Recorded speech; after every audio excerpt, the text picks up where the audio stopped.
ఎన్టీఆర్ జిల్లా Tiruvuru MLA camp ఆఫీసులో చెక్కులు పంపిణీ చేసిన ఎమ్మెల్యే అనంతరం మాట్లాడుతూ 1 సంవత్సరం కాలంలోనే తిరువూరు నియోజకవర్గంలో పేద బడుగు బలహీన ప్రజలు ఆసుపత్రిలో పాలైతే వారి కోసం సుమారు 2,11,00,000 విలువ చేసే చెక్కులను పంపిణీ చేశారు. ఈ నెల 12వ తేదీన కూటమి ప్రభుత్వం సంవత్సర కాలం పూర్తవుతోంది. ఈ సందర్భంగా గంపలగూడెం మండలం నెమలి గ్రామం బీసీ కాలనీలో 12వ తేదీ ఆరోగ్యం ఎలా ఉంది అనే కార్యక్రమాన్ని ప్రారంభించబోతోంది.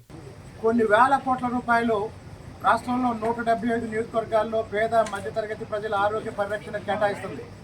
దానికి ఒక ఉదాహరణ ఏంటంటే తిరువూరు నియోజకవర్గంలో ఈ సంవత్సర కాలంలో 2,11,93,286 రూపాయలు ఒక్క తిరువూరు నియోజకవర్గంలోనే గత సంవత్సర కాలంలో పేద మధ్యతరగతి ప్రజలు ఆసుపత్రి పాలై ఆర్థిక భారం మోసినప్పుడు ప్రభుత్వ సహాయం 2,12,00,000 దాదాపు ఒక్క నియోజకవర్గానికే.